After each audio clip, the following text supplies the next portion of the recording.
KU now has 5 transfer portal additions at the linebacker position. Jibreel Al-Amin has some fun things about him coming over from Marshall. We're going to break down his game on today's episode.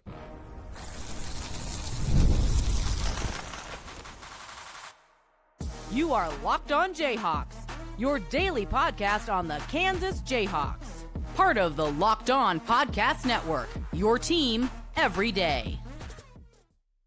What's going on? Derek Johnson here with Locked On Jayhawks. Thanks for making it your first listen every day. Thank you to everydayers catching not just our regular shows, but all these bonus commitment episodes, which we have plenty out there of for KU right now. So Jibreel Al-Amin is the latest commit that we're going to be breaking down here. He is a linebacker who spent 3 years at Jacksonville State and was coached by Rich Rodriguez there. And then Rich Rodriguez leaves, he goes to Marshall in the Sun Belts, and that means he'll be a redshirt senior in 2026 for Kansas with 1 year left of play for KU. Now, for his career, he has, I think, 36 games played. It's over 30, 95 total tackles, 6.5 tackles for loss, 4 sacks to go with 3 pass deflections and 2 forced fumbles. KU obviously has made 5 transfer portal additions, as I mentioned at the start here, in the linebacker core. You have 2 incoming freshmen. The lone returning guy is a redshirt freshman in Malachi Curvey. This is almost a situation for KU where they're basically saying, you get Davion Crouch, who he seems to be a shoo-in for a starter. But then for the other starting spot right now, as we await still more word on, okay, what's going to happen with Trey Lathan, as you kind of await that, it's like, hey, we're just going to take a bunch of dart throws on guys that, produced at a lower level, or guys that are maybe looking for a bigger role after coming over from a Power 4 level, and see if one of them can break out, or one of them can translate over. And maybe that's all you need. Maybe you just need 1 or 2 of them to break out, and then the other guys can be depth and can be special teams players. And it feels like they're approaching it from kind of that numbers-based directory this year. And we've seen Kansas bring in all sorts of transfer linebackers over the years. We've never seen it be this hot and heavy this much for KU. And, KU hasn't always had the best linebacker core, so maybe switch things up and just add a bunch of guys. And like I said, see where the good one comes out. So Al-Amin will enter that linebacker competition that we'll get into in segment 3 of the show. But coming up next, let's get to the scouting report. What does he bring to the table? Today's episode of the show is brought to you by FanDuel Sportsbook. The wild card round is here for the NFL. It's a wild card weekend, right? You get 6 games, a bunch of football action right after the college football playoff. We're officially in playoff mode with FanDuel. Every game day during the NFL playoffs, FanDuel is giving new customers even more ways to get in on the action, and returning customers. Because right now, every NFL playoff game day, FanDuel users get a profit boost pack waiting for them inside the app. You can also, bet on the KU basketball game. You can get futures on KU basketball.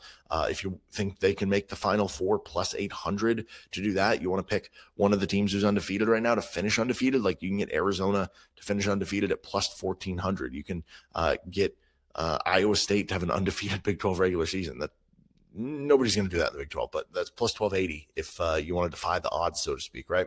But you can bet on the NFL with Wild Card Weekend. You can bet on the College Football Playoff National Championship. You can get it all with FanDuel. So you make your picks, apply your profit boosts, go after an even bigger payout while the playoffs are rolling. Visit FanDuel.com, an official sportsbook partner of the NFL. Grab your profit boost every NFL playoff game day with FanDuel. Thanks again for joining us here on Locked On Jayhawks.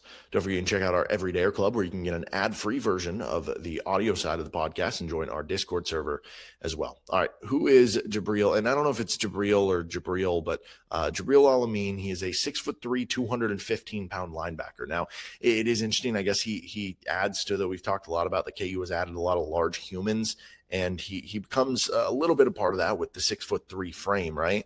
But the 215 wouldn't be as much a part of that. But, he redshirted for Jacksonville State in 2022. Then in 2023, he notches 16 tackles and a sack, so he's moving up the ladder, so to speak.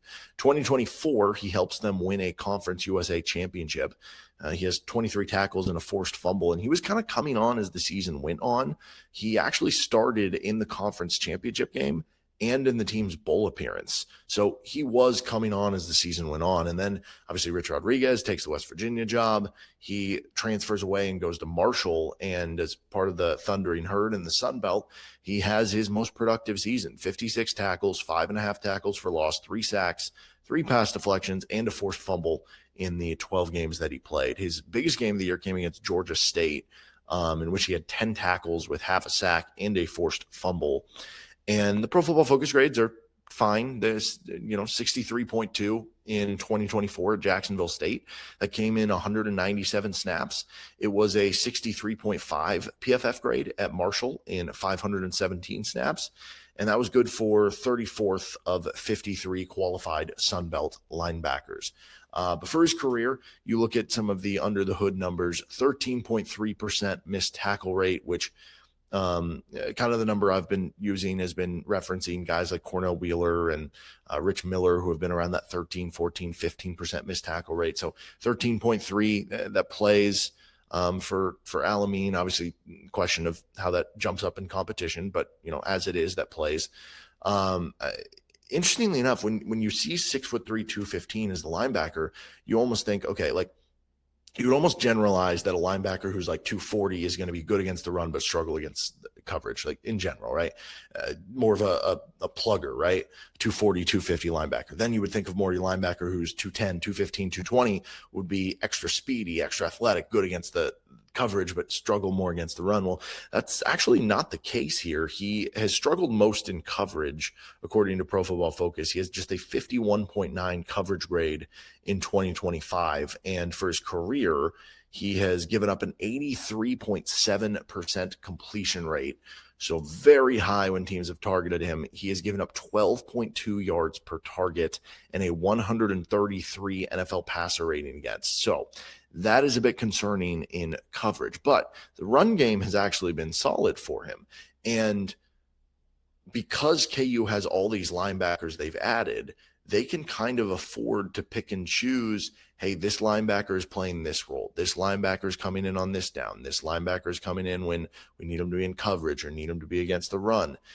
And to that notion, maybe you can enhance certain guys' strengths and cover up some of their weaknesses a little bit more by the pure number of veteran linebackers that you've kind of brought in. So let's get into more on the position room and what this all looks like, potential starters for KU next. Thanks again for joining us here on Locked On Jayhawks. Again, KU adding Jibreel Al-Amin, 55 tackles a season ago for Marshall. And I think it's going to be really interesting how he fits into the linebacker room. I think also when you look at the vast number of not just like, obviously you have to have bodies in the room. It's just crazy how many are seniors that KU is adding, right? Because this is another redshirt senior. Landyn Watson's a 6th-year senior. Jaron Willis is a 5th-year senior. Davion Crouch is a 5th-year senior. KU's adding veterans to the room, guys who you would expect to be able to contribute right away. To me, Davion Crouch is kind of lock-in starter, and then it's, let the competition decide. Quincy Davis, Landyn Watson, Jibreel Al-Amin, Jaron Willis. I mean, I wouldn't even rule out Malachi Curvey as the redshirt freshman there in this. And then there's the other piece of this, which is what's going to happen with Trey Lathan, who there was the news he was going to enter the portal. Apparently he hasn't officially entered the portal yet. So is that going to happen? Is there still negotiations going on? Is he going to come back? There's just kind of a lot of questions you have there that's going to change things up here. The other question is there a chance KU could go back to more of a 3 linebacker sets? Like we've kind of been approaching this as, okay, I just figure KU is going to continue playing 2 linebackers and play a 3rd safety, kind of what, Iowa State has done and DK McDonald's roots there and what they want to do. And I mean, if you keep adding linebackers that you feel like can get on the field, is that the best route to doing it? And like, Quincy Davis, for instance, the addition from New Mexico State, has some interesting coverage snaps and coverage grades and coverage numbers that, like, could you get away with playing 3 linebackers as opposed to a 3rd safety, as long as one of the linebackers can be kind of a coverage guy like you were able to do with Craig Young? And so it'll be very interesting how they utilize all of this. But I think at the very least, you would say this again. You look at Davis, Watson, Al-Amin, Willis, all these guys, like, even if it comes down to just one starting spot, KU is probably going to at least rotate one guy in. Probably the third linebacker is still going to play like 200 snaps, right? Barring injury for some of the other guys. And then your fourth linebacker might play a little bit, and all those guys are probably going to be key contributors on special teams. But you want to set up some competition. And like I said earlier, it feels like KU has basically said, hey, we've had some struggles at times. Like, we've made some good additions in the transfer portal. Like, Cornell Wheeler was a good addition in the portal. J.B. Brown was a good addition in the portal. Trey Lathan was a good addition in the portal. KU's made some good additions in the transfer portal at linebacker. They've also had some that have not worked out for KU. And they're basically saying here, we're going to bring in a bunch of vets all at once and throw a bunch of darts at it and hope one or two hit a bullseye. And I can't blame them for having that approach. Not to say that everyone is a dart, like, that's not exactly the case, but you get kind of the philosophy and the idea here. So we'll see if Al-Amin can end up being a bullseye for KU. That'll do it for this episode of Locked On Jayhawks. You can find our show anywhere you get your podcast, including on our YouTube page, where you can like and subscribe to the show. Check out all of other commitment videos talking all of the KU transfer portal editions right here on LOJ.